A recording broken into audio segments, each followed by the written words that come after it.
ఆన్లైన్లో cricket betting పాల్పడిన నిర్వహించిన వారిపైన చట్టపరమైన చర్యలు తీసుకుంటామని జిల్లా ఎస్పీ వకుల్ జిందాల్ హెచ్చరించారు. ఈ సందర్భంగా జిల్లా ఎస్పీ కార్యాలయంలో ఏర్పాటు చేసిన మీడియా సమావేశంలో ఎస్పీ మీడియాతో మాట్లాడారు.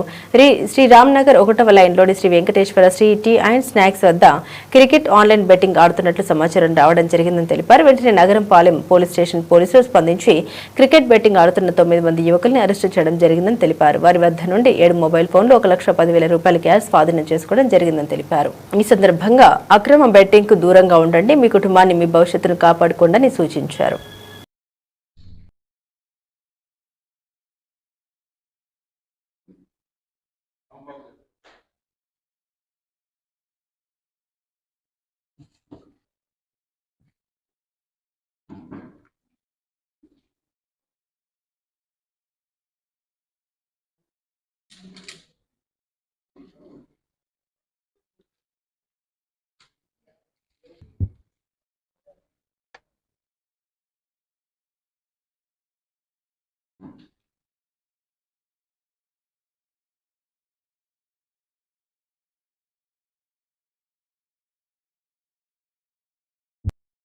Venkateswara tea and snacks shop దగ్గర రేడ్ చేయడం జరిగింది. అక్కడ క్రికెట్ బెట్టింగ్ జరుగుతూ ఉందని ఇన్ఫర్మేషన్తో 9 మెంబర్స్ని అక్కడ పట్టుకోవడం జరిగింది.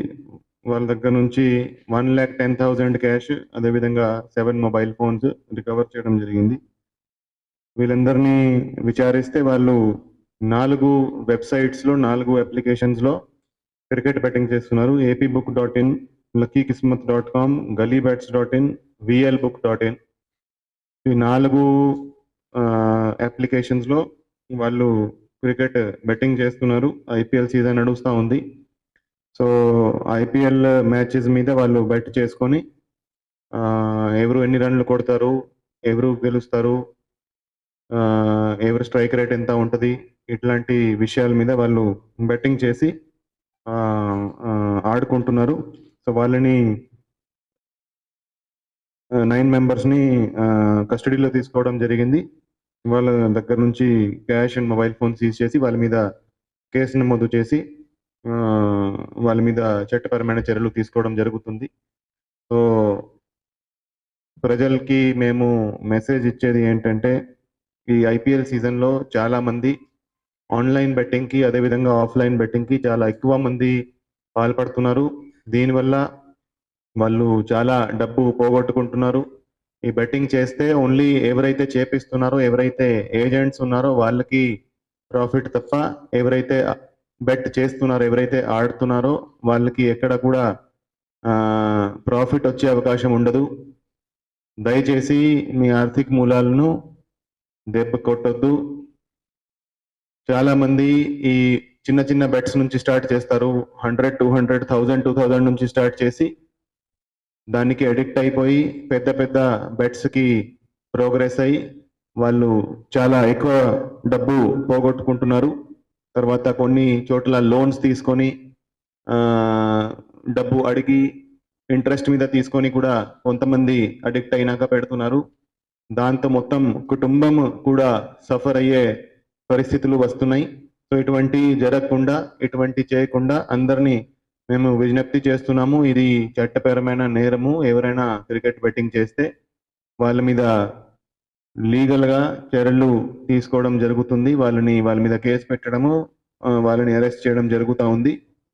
ఈ క్రికెట్ ఏదైతే ఉందో దాన్ని ఒక స్పోర్ట్ లాగానే మనం ఆనందించాలి. దాన్ని గ్యాంబ్లింగ్ కింద మార్చుకోవద్దు, దాన్ని బెట్టింగ్ కింద మనం మార్చుకోకూడదు. సో ఈ ఇల్లీగల్ బెట్టింగ్ నుంచి అందరూ కూడా దూరంగా ఉండాలని మేము అందరికీ విజ్ఞప్తి చేస్తున్నాము. సో ఈ మంచి కేసు పట్టుకున్న inspector Nagarampalem and Nagarampalem SIs and వాళ్ళ టీంకి అభినందిస్తున్నాము. Thank you. 18 పోలీస్ స్టేషన్స్ పరిధిలో సీజ్ చేయబడిన గాంజా 396 kgs మొత్తం రేపు మేము డిస్ట్రాయ్ చేయబోతున్నాము. So Jindal urban waste management ఎడ్లపాడులో ఒక ప్లాంట్ ఉంది. అక్కడ ఈ గాంజాని డిస్ట్రాయ్ చేయడం జరుగుతుంది. దీంట్లో dry ganja 390 kgs, hydro ganja 0.4 kgs, liquid ganja 4.5 kgs, మెథంఫెటమిన్ 64 grams, అదేవిధంగా ఒక బ్రౌనిష్ లిక్విడ్ 1.4 kgs, ఇవంతా కూడా 396 kgs drugs worth about 2 crores 68,86,000 rupees. ఈ 396 kg ganja and other drugs రేపు ఐడ్లపాడులో జిందాల్ అర్బన్ వేస్ట్ మేనేజ్మెంట్ ప్లాంట్లో ఇన్సినరేట్ చేసి దాన్ని డిస్ట్రాయ్ చేయడం జరుగుతుంది. సో ఎప్పుడైతే మనం గాంజా కేసు రిజిస్టర్ చేస్తామో ఆ సీజ్ చేయబడిన గాంజా దాన్ని ఇన్వెంటరీ చేసినాక కోర్టు దగ్గర ప్రొడ్యూస్ చేసినాక దాన్ని డిస్ట్రాయ్ చేయాల్సి ఉంటుంది. సో లీగల్ ప్రొసీజర్ ప్రకారంగా డిస్ట్రిక్ట్ డిస్ట్రక్షన్ కమిటీ ప్రొసీడింగ్స్ పరంగా ఈ గాంజాని రేపు డిస్ట్రాయ్ చేయడం జరుగుతుంది. సో రీసెంట్ లాస్ట్ 6 months లో గాంజా మీద ఒక క్యాంపెయిన్ మోడ్లో పోలీస్ డిపార్ట్మెంట్ పనిచేస్తూ ఉంది.